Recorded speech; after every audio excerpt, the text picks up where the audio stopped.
Bonjour à tous et bienvenue. Avant de plonger dans cette histoire choc, n'oubliez pas de vous abonner et de soutenir la chaîne pour ne rien manquer des analyses MMA. Le monde du MMA est sous le choc après les dernières nouvelles concernant Ilia Topuria, dont la défaite face à Justin Gaethje continue de faire énormément parler. Ce qui devait être une soirée historique a tourné au cauchemar absolu pour l'ancien champion dans un combat d'une intensité rarement vue. Le 14 juin à Washington DC, Ilia Topuria affrontait Justin Gaethje en main event pour le titre incontesté des poids légers de l'UFC. Un événement totalement hors norme organisé en plein air sur les pelouses de la Maison Blanche lors de l'UFC Freedom 250 avec la présence attendue du président Donald Trump et de nombreuses célébrités. Une scène gigantesque, probablement la plus médiatisée de l'histoire de l'UFC. Topuria arrivait invaincu au sommet de sa carrière. Après avoir détrôné Max Holloway par KO, puis dominé Charles Oliveira pour devenir champion des légers, il était présenté comme une machine parfaite, technique de boxe chirurgicale, arsenal de soumissions dangereux et une confiance absolue. 3 KO contre 3 légendes, voilà son bilan avant cette nuit fatidique. Le combat commence pourtant fort pour lui. Dès le deuxième round, Topuria réussit même à envoyer Gaethje au sol avec un coup précis, laissant penser qu'il allait encore écrire l'histoire. Mais Gaethje, fidèle à sa réputation de guerrier indestructible, change progressivement le rythme du combat. À partir des rounds suivants, Gaethje commence à imposer une pression constante, enchaînant des coups puissants, notamment des droites violentes ciblant les yeux de Topuria. Round après round, la même stratégie, la même violence, la même précision. Et petit à petit, la situation devient catastrophique pour le champion. Vers le 4e round, les dégâts sont visibles. Les 2 yeux de Topuria sont complètement fermés. Le combattant, habituellement si confiant et précis, perd progressivement toute capacité à voir correctement. Selon ses propres déclarations après le combat, il aurait perdu la vision de son œil droit dès le premier round, puis de son œil gauche dès le second. Il termine donc le combat presque totalement aveugle. Malgré cela, il continue à avancer, à encaisser, à essayer de survivre dans un combat qu'il ne peut plus voir. Finalement, à la fin du 4e round, son coin et son frère décident d'arrêter le combat avant le 5e round. Justin Gaethje est déclaré vainqueur par TKO via arrêt du coin. Le choc est immense. Topuria perd son invincibilité, son titre et quitte l'octogone soutenu par son équipe avant même l'annonce officielle du résultat. Dana White confirme ensuite qu'il a été immédiatement transporté à l'hôpital après le combat, sans même passer par les coulisses. Lors de la conférence de presse, Dana White évoque un possible traumatisme grave au niveau de l'orbite, parlant d'un possible fracture de l'orbite. Très vite, les images du visage de Topuria circulent. Gonflement extrême, blessures visibles et un état physique alarmant.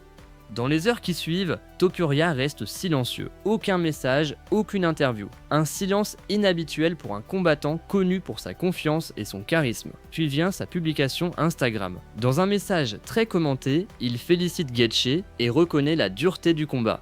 Il écrit notamment « Justine, félicitations, tu avais dit que tu laisserais une marque sur mon visage et tu l'as fait. » Mais surtout, il révèle l'ampleur du choc. Il affirme avoir perdu la vision des 2 yeux pendant le combat. Œil droit au premier round, œil gauche au second. Une déclaration qui bouleverse le monde du MMA. Malgré tout, il reste digne, aucune excuse, aucune plainte. Il insiste sur le fait qu'il était préparé, qu'il avait eu un excellent camp et reconnaît simplement la supériorité de son adversaire ce soir-là. Dans les heures suivantes, les réactions des autres combattants ne tardent pas. Islam Makhachev publie un message froid et provocateur. Celui qui s'élève sera humilié. De son côté, Paddy Pimblett se moque ouvertement de la défaite, rappelant de vieilles tensions avec Topuria et l'accusant d'avoir abandonné sur son tabouret. Arman Tsarukyan rejoint aussi les critiques, parlant d'un mental fragile. Mais derrière les provocations, la réalité médicale est bien plus grave.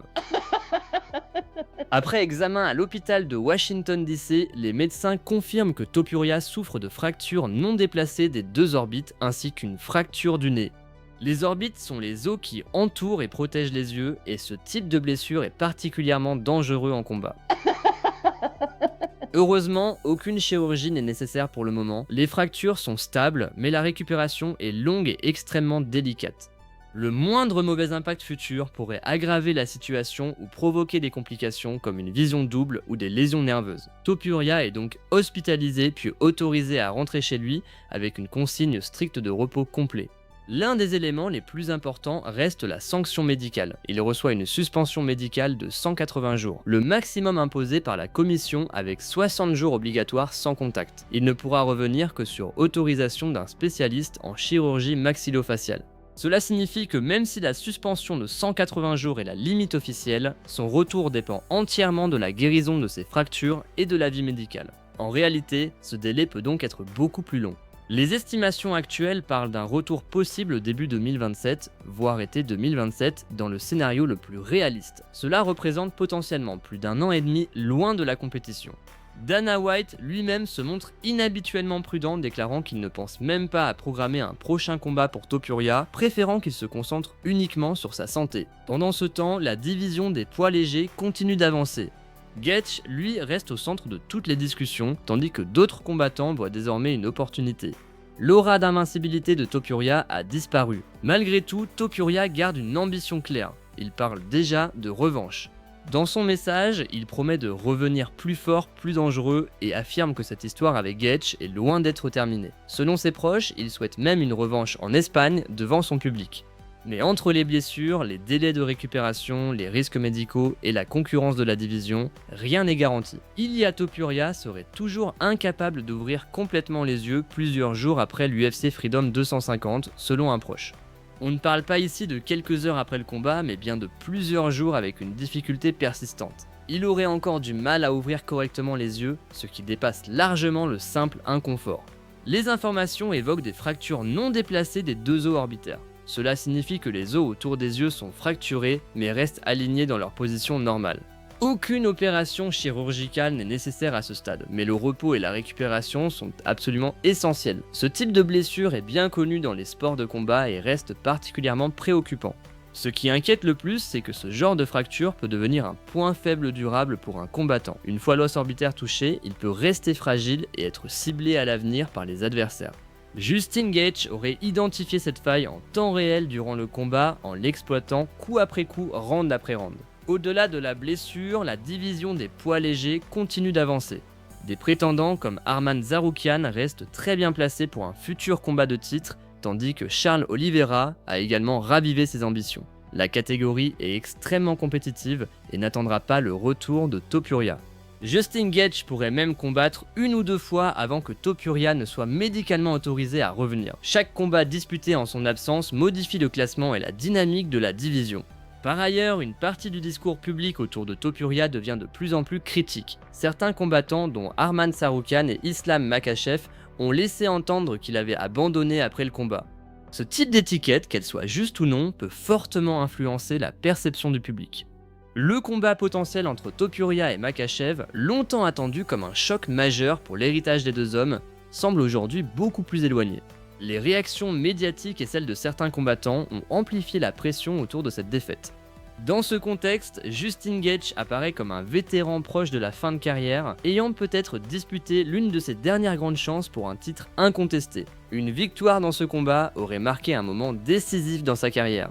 Enfin, Topuria traverse non seulement une épreuve physique, mais aussi une bataille narrative. Il a perdu son titre après une défaite par TKO entre le 4e et le 5e round, mais il affirme qu'il reviendra plus fort, plus sage et plus dangereux. La grande question reste ouverte, son corps pourra-t-il récupérer totalement de ses blessures, et la division lui laissera-t-elle encore sa place à son retour? Merci à tous d'avoir regardé cette analyse. Pensez-vous en français que Topuria pourra revenir au sommet de la division des poids légers après une telle blessure?